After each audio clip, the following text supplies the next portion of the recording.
Assalamualaikum Ustaz. Waalaikumsalam warahmatullahi wabarakatuh. Afwan, ibu saya mau merayakan 3 tahun meninggalnya kakak saya. Kematian yang dirayakan. Sebenarnya ibu saya tahu itu tidak diperbolehkan, tapi mungkin karena sungkan dengan menantu dan besan, ibu saya tetap berencana mau merayakan. Yang saya tanyakan, apakah saya boleh membantu memasak karena saya nggak tega ibu saya yang sudah sepuh untuk memasak sendiri, atau bagaimana seharusnya sikap yang saya lakukan, Ustaz? Mohon dijelaskan. Begini, saya ingin menjelaskan agak luas dikit nih. Saya tanya, tolong dijawab. Orang mati sudah pernah terjadi di zaman Nabi apa enggak? Sudah. Nabi sudah pernah ditinggal wafat keluarganya apa enggak? Seharusnya nggak ada khilaf. Saya ulangi ya. Di zaman Nabi sudah ada orang mati apa enggak? Jawabannya sudah ada. Apakah Nabi sudah pernah ditinggal mati keluarganya? Jawabannya, Nabi sudah pernah ditinggal mati keluarganya, bahkan banyak. Putra beliau semuanya wafat sebelum Nabi. Qasim, Abdullah, Ibrahim wafat sebelum Nabi. Tapi itu kan belum balik, Ustaz, nggak perlu ditahlili dan diselamati. Oke, masih ada anak Nabi yang lain, Ruqayyah, masih ada lain, Zainab, masih ada yang lain, Ummu Kulthum. Mereka wafat dalam kondisi sudah menikah semuanya. Lebih dari itu, Rasulullah pernah ditinggal wafat kekasihnya. Siapa? Khadijah binti Khuwailid. Rasulullah SAW pernah ditinggal kekasihnya Zainab binti Khuzaimah. Sehingga kesimpulannya, di zaman Nabi sudah ada orang wafat. Kesimpulan kedua, Rasulullah sudah pernah ditinggal mati oleh keluarganya. Betul apa tidak? Harusnya nggak ada khilaf dalam masalah ini, karena sudah ada contoh dari Rasulullah. Nah Ustaz, kalau Rasulullah ditinggal wafat bagaimana Ustaz? Dengarkan, catat. Saya sampaikan sebuah riwayat ketika Rasulullah ditinggal wafat oleh saudara tercintanya. Rasulullah punya sepupu namanya Ja'far bin Abi Thalib. Ja'far ini sahabat Nabi yang wajahnya paling mirip Nabi.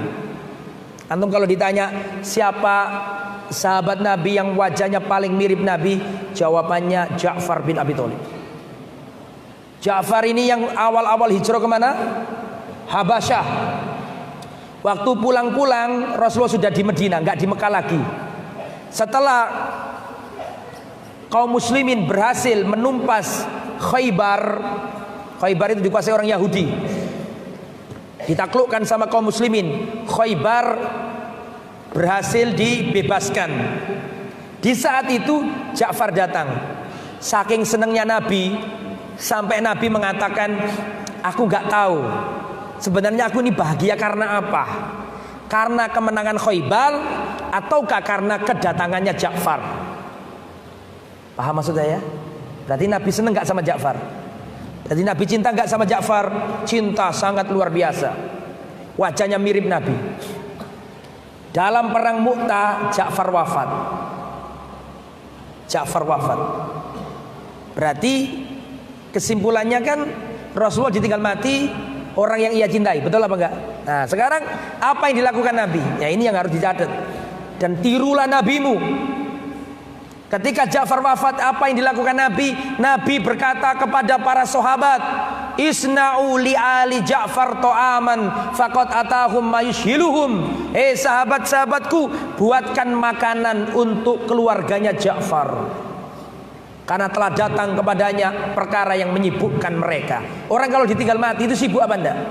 Sibuk, nggak sempat mikirin menunya manusia. Nanti menunya apa? Rendang apa? Soto Lamongan. Oh, dia aja kepikiran kok. Dia aja ditinggal wafat kok, disuruh mikirin makanannya orang. Makanya kata Nabi, Isna'u li ali Ja'far to'aman. Buatkan makanan untuk keluarganya Ja'far. Pertanyaannya, berarti yang buatkan makanan yang ditinggal mati atau orang lain?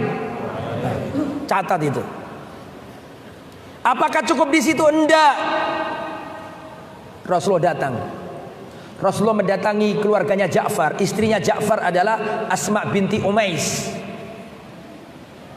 Dan pada waktu itu Ja'far punya anak dua, Abdullah bin Ja'far dan Muhammad bin Ja'far bin Abu Thalib. Ja'far bin Abi Thalib, berarti saudaranya Ali bin Abi Thalib, sepupu Nabi Ja'far ini. Maka datanglah Rasulullah. Jadi yang pertama tadi menyuruh orang membuat makanan, itu satu ya, ditulis. Yang kedua, Nabi datang ke rumahnya Ja'far, keluarganya menangis, istrinya nangis, anak-anaknya kecil nangis.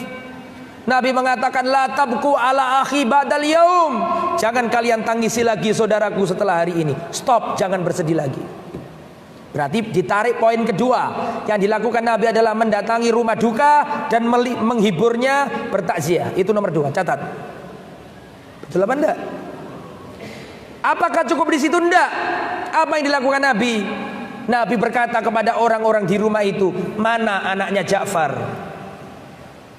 Mana anaknya Ja'far? Maka didatangkan Muhammad bin Ja'far, Abdullah bin Ja'far dan Muhammad bin Ja'far. Perhatikan kata Rasulullah, adapun Abdullah bin Ja'far ini mirip Ja'far, berarti mirip aku. Paham nggak maksudnya? Adapun Muhammad ini mirip pamanku Abu Thalib. Berarti mirip apanya anak ini? Kakeknya.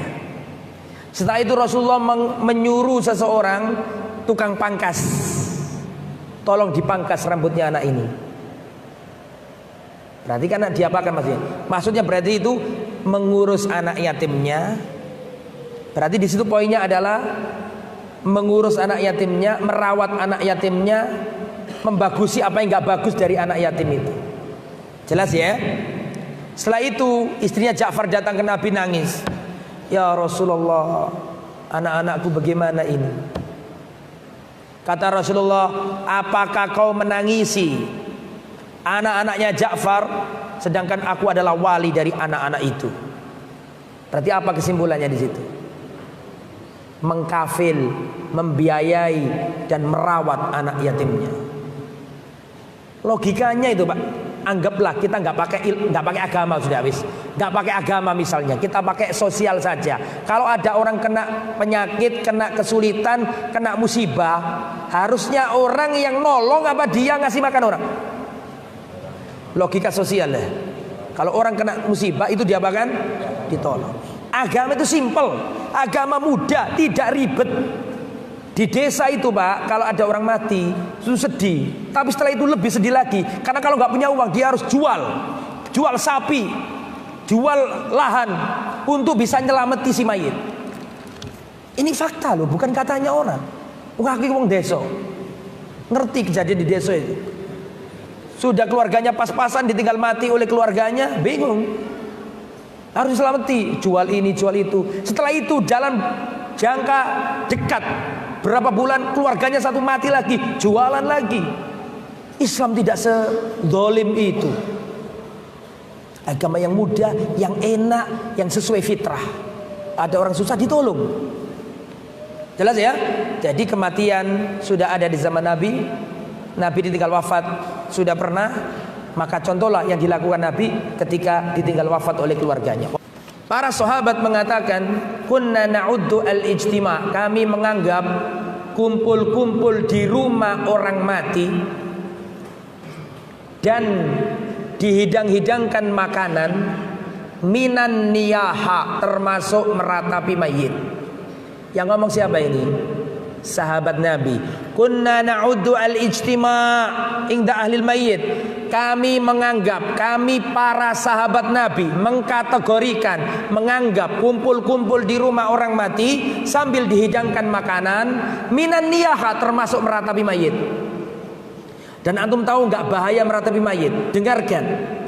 Rasulullah mengatakan yu'adzabul mayyit bima niha alaihi. Mayit akan diazab karena ratapan keluarganya. Sayang nggak antum sama saudara kita yang wafat tadi? Kalau sayang justru jangan pakai itu, karena itu meratap. Meratap itu bisa berakibat terazabnya orang yang diratapi.